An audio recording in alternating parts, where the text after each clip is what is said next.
Welcome to Nutty Buddy Entertainment.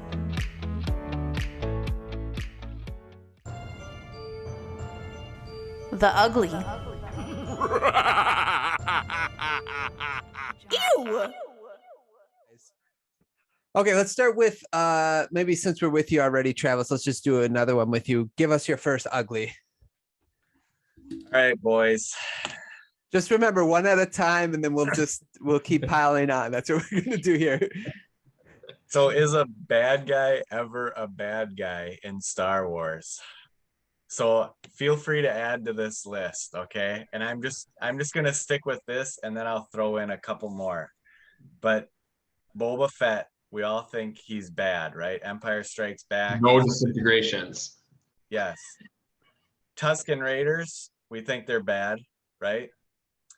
The Rancor, we never would think that would be a good character. Okay. They were depressed though. He was depressed. Yeah, you're right. You're right. And he was young too, right? Yeah. The Gamorrean guards, they've always been bad because they've been with Jabba. Chrysanthemum, I mean, he starts off bad and like awesome, and then of course he comes to Boba Fett's side. Fennec Shan, she was bad. She was a bounty hunter, and she was doing, all the bounty hunting that was, I think one of the episodes she was trying to get Omega, right, in the Bad Batch. Like she was trying to capture her. That Major Domo guy, the Twi'lek, that was the speaker. I mean, he was bad, and then he ends up kind of being good at the end. I mean, he didn't die at the end, but still. So then other characters that I'm trying to think of. So Kylo Ren, he starts off as bad, and at the end he's basically a good guy. We won't get into that, but basically if you think of guys who are only bad, Brian, this is probably why you love him so much, but Darth Maul. Oh yes. And then Palpatine. It's like those are the only two who are like actual bad people who have, like, they have one focus and there's no good about them, basically. So it's just frustrating that some of these characters all go to like the good side, and like I don't want to root for half of these people, but they end up turning them to the good side. So then we're kind of cheering them on. I mean, I didn't mind Chrysanthemum because he was actually cool, but it would have been nice for him to be an actual bad guy all the time. But that was one of the major things that I found frustrating about this. Yeah, no, that's a great point because like other than your generic bad guys like the stormtroopers and blah blah blah, although Finn kind of turned that on its head as well, like stormtroopers. But Cad Bane's bad for the sake of being bad, but like, yeah, you're right. Overall, it's not hard. Like this seems to be the trend going with Star Wars, that there's these few that will be bad, but then everyone, even like Darth Vader, turns good again. And yeah, that's a good point. I think that's part of my bigger gripe is this is all owned by Disney, and I don't think we can ever get, like, it's the issue with Slave One, them changing the name. It's unfortunately just having Disney, we're not going to get what we exactly want just because it's a franchise geared towards selling toys and just like kids in general. So they've got to sugarcoat almost everything. To be fair, I think a lot of us as kids owned something that had Slave One, like a Slave One toy or action figure. So I don't know how that. And as a person of color, I've just like, from that perspective, absolutely, like, it has nothing to do. Star Wars is such a irrelevant thing to even have to do anything with the name of that ship. So you mean it's fiction and it has nothing? Yeah, exactly. Yeah. That's fair. Chris, go ahead. No, I just I agree 100% with what Travis said. I thought the same thing with the Tuscan Raiders. Like, I guess they really piled it on heavy or thick that like these are like the Native Americans of Tatooine, and you just don't understand them. They're not treated fairly, which isn't like an inherently like bad concept, but as to what he said, where it's like they can't just be like scary villains anymore, because it's like in episode 2 they kidnap and murder Anakin's mom for like no reason. They just like kidnap and kill people, And now it's like, well, you know, they're nice. They got families. You know, I guess maybe we're supposed to feel bad for him, like when Anakin kills them all. But like, it's just very like weird that it's like, okay, a little while ago they were killing Shmi Skywalker for no reason, and now it's like they're good. Don't worry about it. Yeah, no, that's a good point. Even the Rancor, like I felt like the Rancor in Star Wars was like a Tyrannosaurus Rex, right? Like a mindless thing that just like eats whatever's in front of it. And it's like, no, he's depressed. And you haven't watched Bad Batch yet, but they even go further into the Rancor story, which that's for kids. And I'm like, okay, that's fine, whatever. But I just don't need a depressed Rancor in my Star Wars. That's not something I want or need. I don't understand why they have to do this with like the characters. Go ahead, Chris. I did like, I will put it back into good. I did like Danny Trejo showing up as the Rancor keeper, and just, I mean, like, obviously, like, Danny Trejo is like a fun actor, and then to have him in his own voice being like, the witches of Dathomir, ride, you know, train and ride the Rancors. Like, that's just a fun, like, actorly thing to see happen. Like, you never would think in a million years Danny Trejo is doing like deep Star Wars lore. So I did like that. Okay, yeah, no, that's not bad. But again, you can learn how to ride wild beasts and tame them without being like, yeah, they're depressed. This one needs some anxiety medication. You know what I'm saying? Like, I'm not about that life. Brian, do you got an ugly? Yeah, I did not like the Cad Bane death scene. He's probably not dead, but just that whole like way that it went down, I was not a fan of at all. What I think they should have done was have Cad Bane in the back to tank instead, and just be like, you owe me one sort of a scenario, and keep him kind of going in the series. But I'm sure we'll see him again. I just wasn't a huge fan of just like the closing scene with him. I think they should have done a better job with that. But yeah, what I brought up earlier, just the entire thing with Boba should have just been done in a 3-arc kind of episode, and then do something else with that. Because yeah, it wasn't needed for 7 episodes, which we didn't even get him for 7 episodes. So yeah, correct. Yeah, it was interesting because apparently the rumor was the Boba Fett, it was actually supposed to be a movie. It was supposed to be an hour and 30 or 2-hour movie. And the director of the Fantastic Four, the newest one that wasn't really good, he was supposed to direct it. But I think once that movie flopped, they canceled the Boba Fett. And then they went with this television series, which was, you know, not great at all. So, Chris, you got an ugly for us? Yeah, let's talk about the final fight. Actually, let's backtrack a little bit. The whole like Freetown thing, again, that's piling on like the Western motif. Like Freetown, I think, is like a really dumb name for a Star Thank Wars you, Chris. town. That was part of one of my uglies. Dumb name. Anyway. But the whole thing, so you have a whole entire planet, right? And they're running drugs on the ground. There's a giant desert 500 miles wide, and they need to drive their drugs or spice right through the middle of this dinky town where Deputy Raylan Gibbons is protecting. Like, it just is like such a lack of imagination. Like, okay, maybe they can't fly it because the Republic is watching the skies. But the fact of the matter is, like I said, there's an untold planet, a flat desert, anywhere you could possibly look, but we got to drive it through this tiny little town and have a confrontation with the Marshal. Marshal gets killed. So then fast forward to, we need to get troops for this climactic fight, and the Mandalorian is like, hey, what, you guys should come help us out, help us defeat the Pikes. Why do any of these people like care? They're out in the middle of nowhere in Freetown, and this is before Deputy Raylan Gibbons gets shot, and he's like, you got to come help us out. Well, whatever happens in the big city is like not their problem, but he's like, you got to help us stop the Pikes, and I guess maybe like stop the spice from flowing. it just seems like really, it's like asking a bunch of like farmers, like, hey, let's go down to Chicago and like fight the gangs, clean up Chicago. You know what I mean? No, I mean, that's true. like kind of like the exact like, you know, analogy. So I thought that was like it was so dumb. Yeah. I agree with that. That again, I think you hit it when you said a lack of imagination. Like, you just didn't really think all this through. Let's see. Brian, do you got another ugly? Yeah. Should we get into the mod biker gang?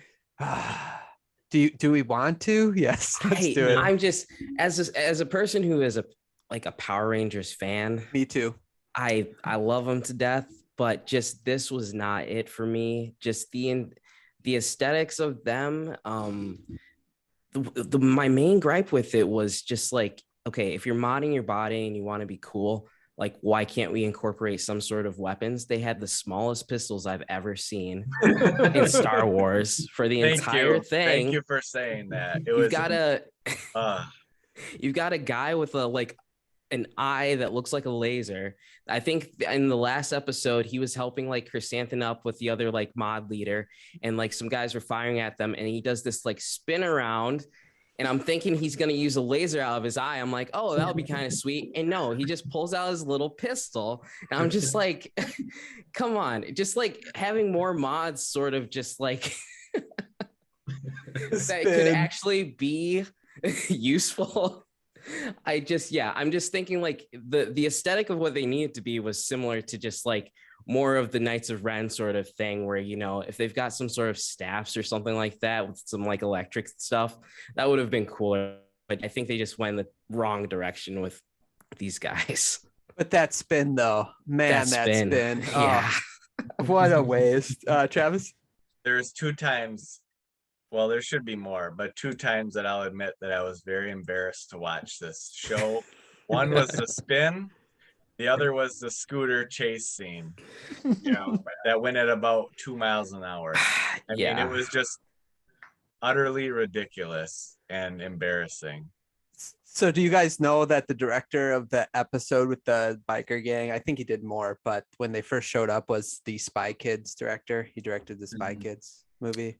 Did not know that. Yeah, so it's par for the course. And can we also real quick, Chris, I'll get you in a second, but the clothing they were wearing too did not match what Tatooine was about. They're supposed to be these like homely kids, right? Like homeless, striped, and they and they got like these Gucci pieces of clothing on. I'm just like, what are we doing here? That's not how they dress. Even they're stealing water because they don't have enough money for that. And it's like, okay, how do you have money for these bikes and all these modifications, but you can't get water? What?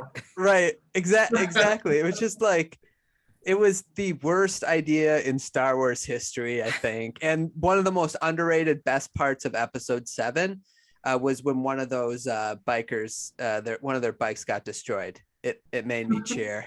I was hoping they would all get destroyed. But anyway, go ahead, Chris.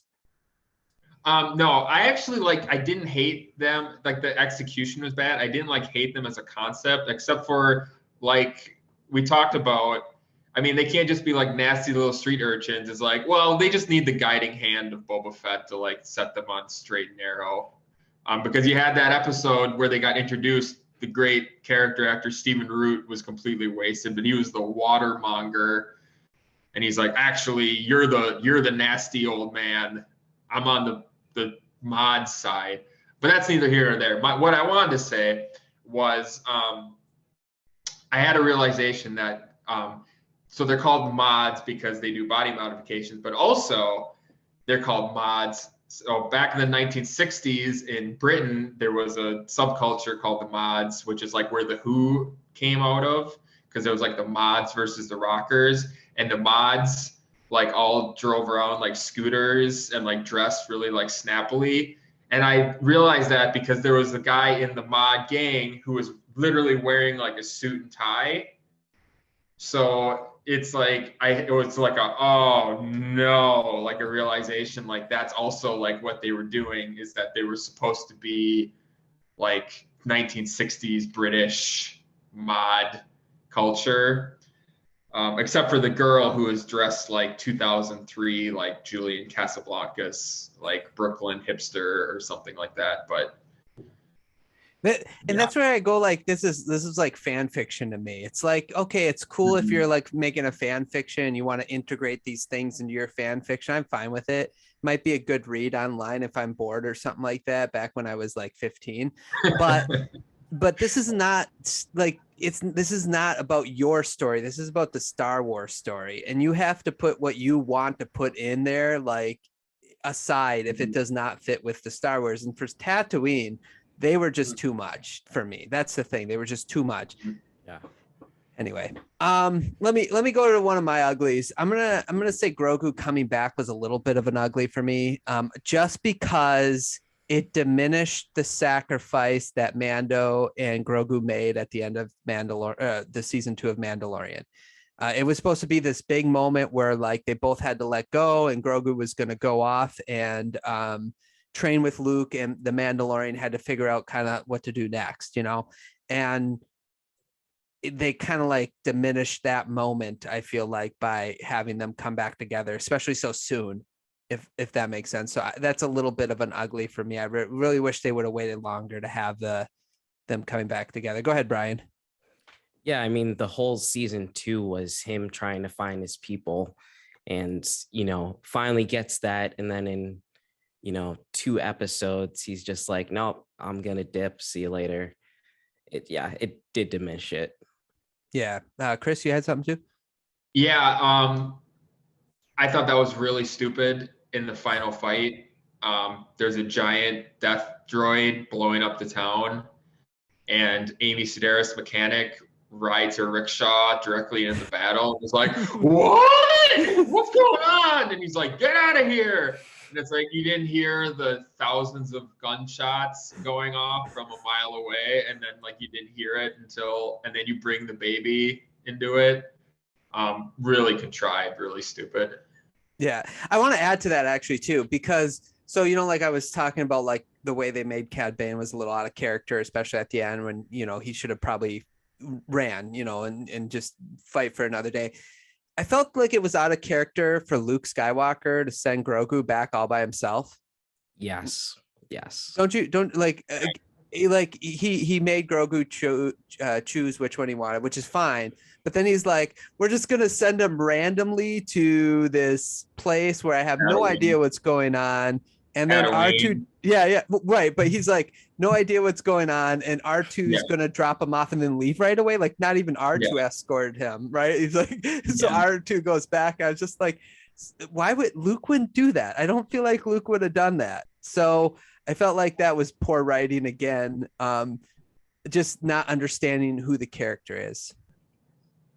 Mm-hmm. Yeah. Okay. Man, we are killing this show. Travis, you got another ugly? Oh, of course I do, Ryan. So we all know what a back to tank is, right?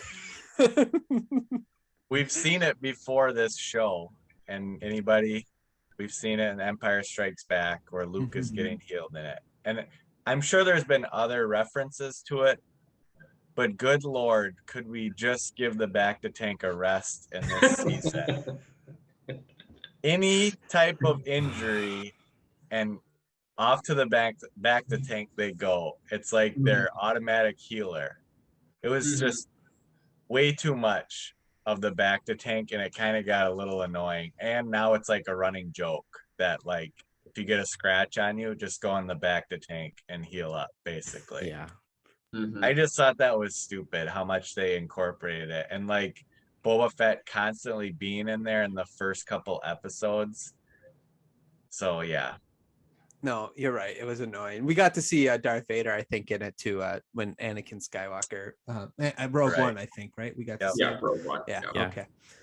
Luke Brian, was in it, correct? Yeah, Luke was Empire Strikes Back. Yeah. Brian, you got another ugly for us?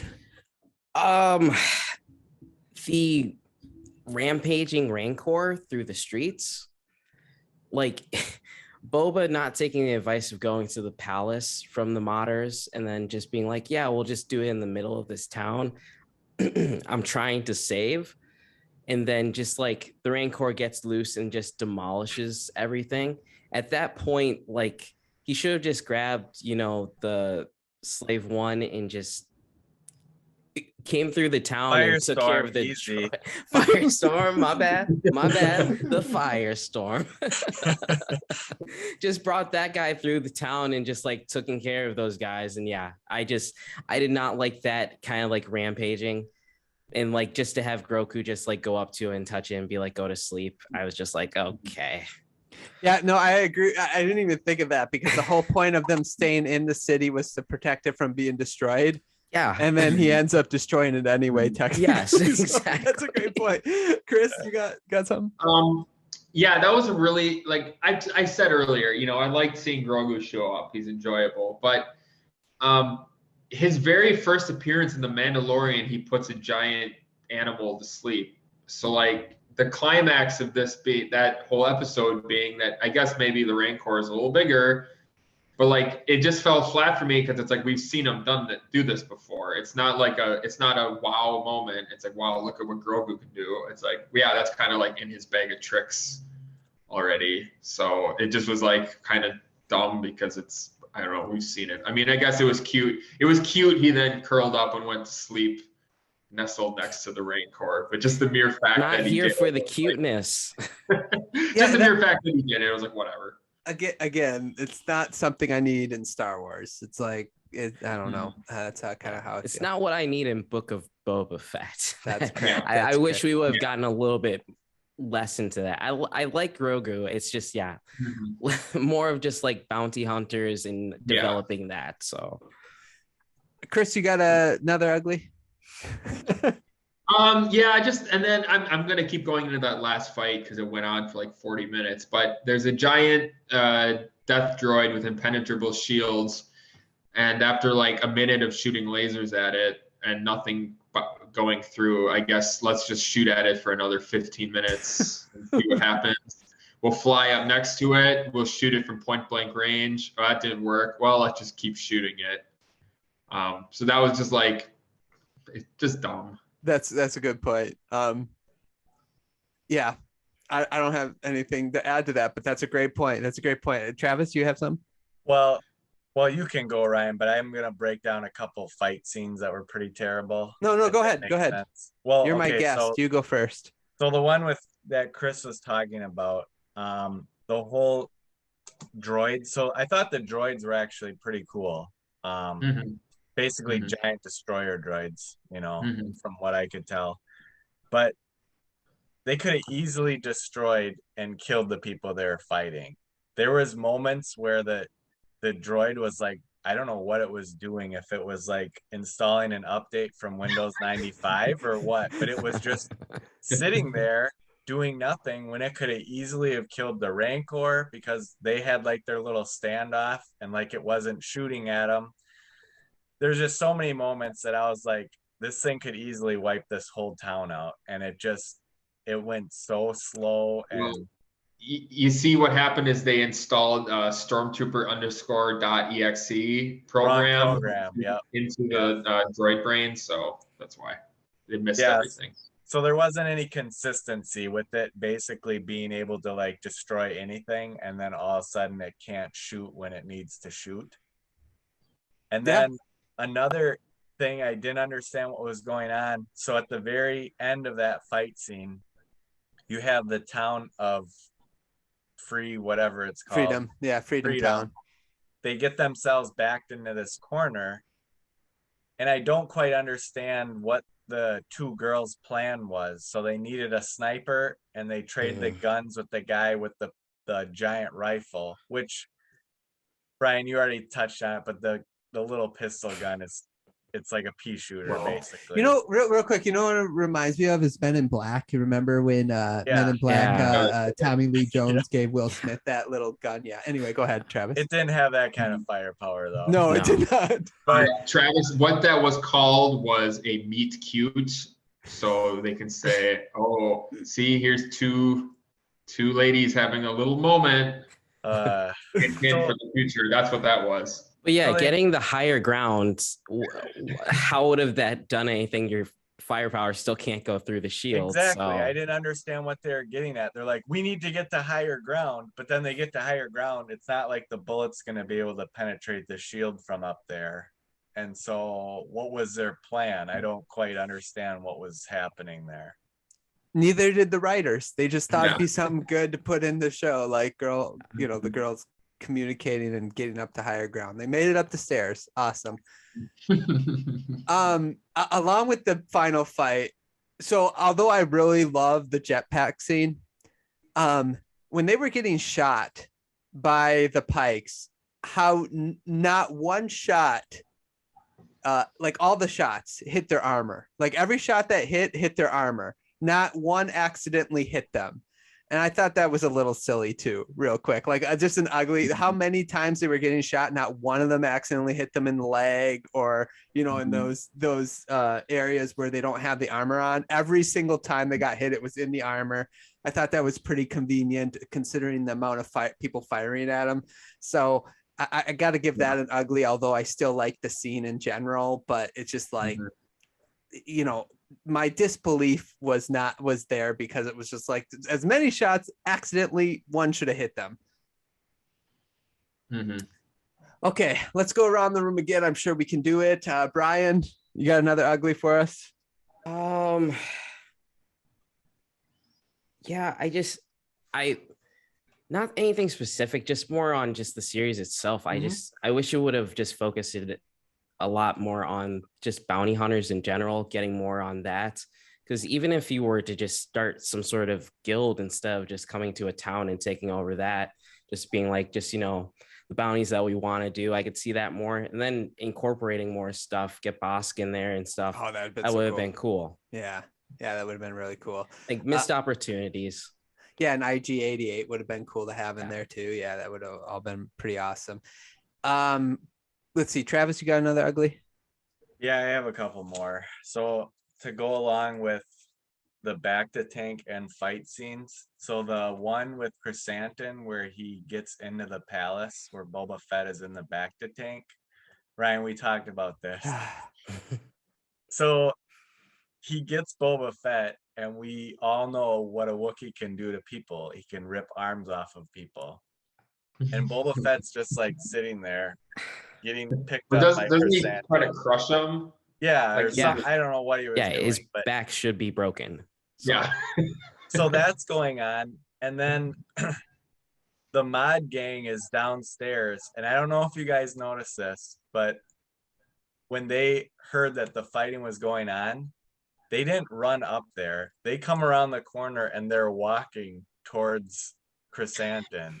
I'm like, there's no sense of urgency here that your master is about to die. I just thought that was so stupid. I'm going to add to that. First of all, Boba should have been dead the way that fight took place. Okay, I'm not saying that Boba can't win that fight, but if you're going to write the fight to be that way, he should have been dead. Okay, let's just throw that out there. How he wasn't immediately put back into the back tank blows my mind. Like he goes in there for everything else, but after this sneak attack by the Wookiee who broke his back, basically, he's like, no, I'm okay. As he's exiting the fight, so the fight goes into the room where the Rancor pit is, right? They didn't have the Rancor at that time yet. Boba Fett has no idea what's going on down there, and he's okay, so he can walk. And what he decides to put on is his armor. Wait, no, he doesn't put on his armor. He puts on a robe as he's entering the room where the fight's taking place. A robe. You just got attacked by this powerful Wookiee. You know a fight's taking place, and you're putting on a robe. Why aren't you putting on your armor? That horrible, horrible writing. On top of that, like we get a scene where Fennec Shan is talking to Boba, and the huts are outside. Oh, here's a gift. We tried to kill you, but here's a gift. This Rancor. How did they know that Boba won the fight? How did they know that their Wookiee lost? Right? Very true. Like probably because he stayed overnight. Like they figured the job would have been done and he would have came back home. but we don't want to explain anything in this show. But like, how did they know? They don't. And then like, oh, and then we got this gift. It's Wookiee for you. You can have him too. They might not have known and just brought the Rancor just in case you survive. Be like, this will smooth it over. Yeah. Oh, that was awful. I just like that whole fight scene was horrible. No, and to get like you got saved by 5 modders and you couldn't like take care of it. Black Chrysanthemum getting trapped by them was just like, really? Come on. I didn't no, like it was Fennec Shan that trapped him, not the modders. Yes, but still them being in the room, just be like, oh yeah, we did this. No. Him coming in the room and just being like, they're gonna take care of this without me. It's just like, okay. Yeah. No, it cheapens like him taking him as a threat when he didn't rip Boba Fett in 2, and then a bunch of stupid teens are like poking at him with their switchblades or whatever, and he's not just like backhanding them into 5 pieces. It's like, if he's supposed to be scary, like have him like rip some people in 2. Go ahead, Travis. Okay, another thing too that I forgot in the final fight scene. Real quick, but I'll let you bring that up. But I just wanted to add, it doesn't even tell us how the Wookiee got in. Black Chrysanthemum got in. Where are the guards? Where is everybody? How does he get into this palace? It's like, he just shows up, and we're supposed to be like, oh yeah, that makes sense. Yeah, the flashback scene with Fennec and like all the security that's there. Did that just like disappear? And now you can just like get in through an open window? Yeah. Yeah. Go ahead, Travis, though. So the final fight scene again with Chrysanthemum. How many times did he get shot and not die? He has the one scene where he's out in the middle of the open getting shot, and then his like leg looks like it's broken, or his foot looks like it's broken, and then he falls down. And then Boba Fett's like, cover me, even though they should have already been trying to cover Chrysanthemum running back to him. And then he runs out there, saves him. And then Chrysanthemum's like healed within like 5 minutes, and they're running away from these droids. And then Chrysanthemum turns around and is like, I'm going to fight this droid by myself. And then he gets smacked into a wall. And then he's fine again 5 minutes later. It was just like, does he have a back to tank following him around constantly, or what? Flowing through his veins? Go ahead, yeah. Brian. They didn't really touch on it, which was kind of sad with him, but he has modifications. He's almost like Wolverine, where he has this like exoskeleton to help him like heal and all that, but they didn't say anything about that. But you're just supposed to imagine like, oh yeah, he's good, which they should have just developed more. Right. So my only question to that then is, to what point does that exoskeleton not protect him, or is he indestructible? Yeah. And then if he did break his leg, how did that happen? Right. If he's supposed to have this exoskeleton that makes him indestructible, and if his leg was broken, which it looked like it, right? Like that, I that was one of my complaints. And then like a minute later, he's running again. How does that happen? You know what I'm saying? Didn't he get like carried off, like this giant 7-foot, 500-pound Wookiee got like, come on, buddy, and like the 2 like 90-pound teens like that was later on, right before they spinned him out of the scene. Yeah. That's just more writing to me, just writing flaws that I just feel like could have made this show a lot better if they would have fixed up a lot of the writing. That I'm glad you brought that up, Travis. That was on my list too, and I'm just like, I had the writing. Remembered the robe part because I forgot about that. Oh, the robe. Yeah. That is probably, other than like the biker gang showing up, the worst part of the series to me. I just like, you're heading into a battle and you're putting on your robe and not your armor. Good for you, man. I'm glad you're that confident in yourself, but it wasn't good. Okay, any more uglies, guys? Let me just shoot them out quick. Okay. It's really fast. Okay. So the biker gang, you just brought them up, but their outfits that they wore, it's like they went to Goodwill, put a patch of their symbol on them, and that was it. And it was just like, these are terrible and it's stupid. I didn't enjoy that. The rat catching droid scene was like 5 minutes too long, where Boba Fett and Fennec Shand are down there and they're trying to get this stupid droid. That was unnecessary. And lastly, this whole show is supposed to be about Boba Fett, and he's not in it for like 2 episodes. So that's a huge no if you're gonna write a show about someone. Yeah, that was my biggest overall ugly. Just like it's the book of Boba Fett, and we're just like not getting what we need from him at all. Just even to his just like Fennec is more in control of situations than he is, and it should be the opposite way. Yeah, that overarching, like even more so than him being gone for 2 episodes, if they would have made him cool the rest of the episodes and like make us understand how good he was, I'd be totally okay with it. The problem is you deviated from your story of Boba Fett, and we haven't established any reason why I think this character is awesome. Like that's a problem. And I think that ultimately is the overarching ugly for me, is that Boba Fett was the least coolest character in his own show. Like I thought the Marshal was cooler than him. Go ahead, Brian. Yeah, and like just thinking of Mandalorian season 2, like in no part of that did they ever like hint on like him being weak or needing like a back to tank to heal. Like he obviously had the scars, but like he was in full fighting force. Like we got more cool stuff out of him with that than we did out of this season. Yeah, that's a good point, Travis. Even when Mando cut his leg with the Darksaber, they didn't throw him in the back to tank for that.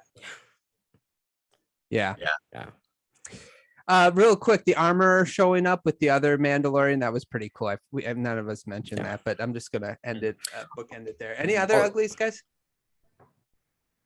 Go ahead, Chris. You got another one? Yeah, I just got a couple quick hits and then a question, but I actually think it started off at its worst, and then it could only go up when we'd want to talk about fight scenes. In the very first episode, when he's walking through the town and he gets surrounded by the guys with like vibro shields and like poke, so they surround him, and then they're just like, and they're Boba Fett's going and like ducking and dodging like over the way, and it's like. That's way too fast, Chris. You gotta slow it down. Oh yeah, sorry. Yeah, I should slow down.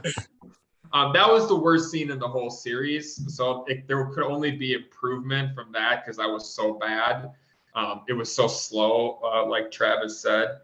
A micro complaint I have is that it's set up in the original Star Wars that Mos Eisley is a wretched hive of scum and villainy. And this series did not take place in Mos Eisley. It takes place in a totally different city. It just seems like a very easy thing to like.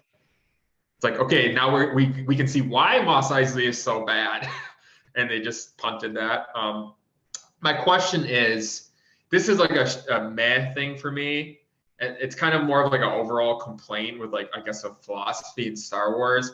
But I really didn't care for the whole thing with Luke training Grogu, where he's going back to the old Jedi way of like, you're not allowed to have attachments. Like you have to decide. If it was just like, is your heart really in it? Do you want to be with your pop, or do you want to be with me? Like that would have been fine. But specifically bring back the bad prequel writing where it's like, oh, if you have any attachments whatsoever, you're going to go to the dark side. It's bad. I always thought that was incredibly stupid. And it's rooted in George Lucas getting divorced and him going, well, if I cut myself off from my feelings, I won't feel any pain anymore. And so that's what the Jedi are going to be like. They're not going to have any feelings at all. So it's interesting. So what do you guys think about that is my question. So let Brian go first. Go ahead, Brian. Hey, I'm glad you brought that up because that was one part of it I didn't like, just because like, isn't that kind of what Luke did? Was he left his training with Yoda to go save his friends? That's exactly what Grogu wants to go do. And it's, yeah, I also Ahsoka, the teacher will, train the master. It's like learn a different way of how to do it instead of copying the old set, because that's obviously didn't work. So yeah, I didn't like that as well. It's like, does Luke now, I guess maybe he did, because it's set up where he failed with Kylo Ren and then he like vanished, but it's like, so now at this point is he like Luke, Leia and Han, I don't care about you guys anymore because this is the Jedi way. I would guess not, because I would be like sad, but So do you got any take on this, Travis? Well, Luke obviously saw and he knows what happened to the Jedi Order, how all that unfolded. Like the Jedi were wrong in a way to get involved with everything that they were getting involved in. So you would think that he would want to make a change at the end. And I didn't think about that at all, Chris. So I'm just trying to think of it right now. But basically, yeah, why make Grogu make a choice? Why can't he have both?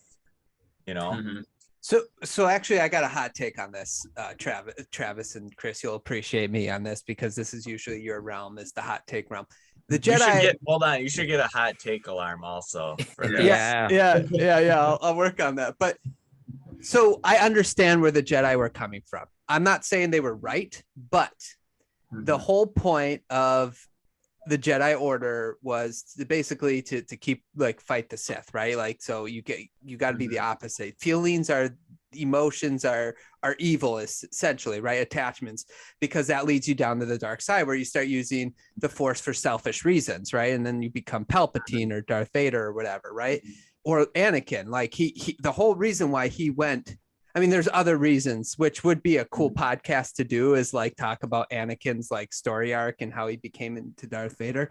And there was a lot of other things other than the Jedi way that did that to him. For instance, like the Jedi Council, including like Mace Windu, treating him differently because I think Mace Windu was a little jealous of who Anakin was supposed to be, right?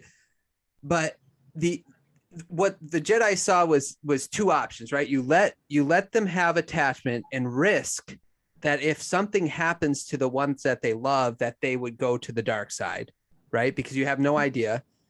Or you just X off attachment. So the evil in that is you don't allow people to get attached to other people, but you X off the fact that if you take away attachments, they're not going to get to, less likely they go to the dark side, right? Like in the comics, Qui-Gon Jinn almost went to the dark side because he was in love with another Jedi who got killed, right? So he almost went to the dark side, and there's other examples of that. So really the Jedi Order was, how do we prevent the Sith from coming back, right? And how we can prevent that is by, when we trade Jedi, we take away the attachment. So there's no way that they can become like jealous or angry. You know, you take away that jealousy, that anger, the what's it called? The fear. The fear of loss. Right. That's the fear of loss. You take that away, we won't have to worry about the Sith. So it was like the lesser of two evils in their mind. And that's why the Jedi Order established it the way that they did. And I'm not saying necessarily what they were right in the way they did it, but you can understand what they were getting at, because their whole point was to stop the Sith. And Travis, you're right as far as like them getting involved in the war. However, they were supposed to be protecting democracy, right? Like the right for democracy. And if they didn't get involved, it was going to go to where it eventually went, which was a dictatorship and Emperor Palpatine ruling. So I think a lot of people are very, for some reason, I don't get it, but there's a lot of people that hate the Jedi Order, and I'm just like, why? Why do we hate it so much? They're like weird, emotionless monk types. Well, you know, it's funny because Anakin said it in, I think, episode 2, where he talked about like, we're actually taught to love. So they're taught to love and be selfless, but just not to be attached. So there's obviously a little difference in that. Yeah, that's true. And I kind of, you know, maybe like and it's a different universe as well. Like we always compare it to like the way we live sometimes. Yeah. So like with the kids being trained at a young age, they go to their parents and be like, hey, they got the Force. That too. What's that? I hate that too. I think that's so stupid. We got to kidnap them as infants and brainwash them. Well, we're right, but I think they talk to their parents first, right? Like they talk to their parents and be like, hey, they got the Force, but they like to train to be a Jedi. And then it's just like any family that teaches their kids to what religion to be part of, right? Like this is. But also, it's inherently that's against. I mean, we're getting away from Boba Fett into like Star Wars theory now. Yeah, I know, right? That's like against like Empire Strikes Back, where it's basically like the Force is within all of you. The midichlorian thing, yeah. Midichlorians thing, where it's like, well, there's only like special. It's a select few that are special. It's not like whether like you have an attachment to the Force. It's like, well, you're born with it. You're lucky. Well, we'll talk about that, I think, on a different time, because I have a theory about that as well. I think the Force is in everybody, but it just depends on whether you can tap into it on the amount of midichlorians you have. So it's a little different for everybody. Same. So like Ryan, athletes.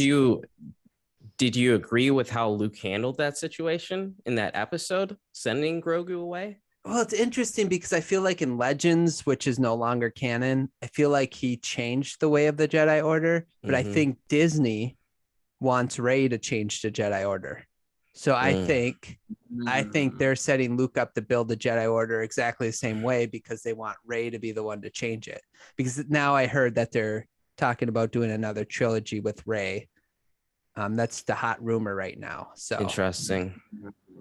But do I agree with it? No, but it's interesting because you think like Yoda would be talking through with this, and like Obi-Wan would be talking him through with this, and Anakin would be talking him through this, and it's just like, but we don't see him getting any guidance. So really, what does he have to work on besides the legends and the book that he has? Well, the sacred text. Yeah. He got guidance from Ahsoka, but it's like he didn't listen to her at all. He just was kind of like, well, I'm just gonna do it this way. So yeah, and that would be based on like the text, right, that he would have got. But I'm surprised like Yoda would be like, good idea, this is not, something like that, But anyway.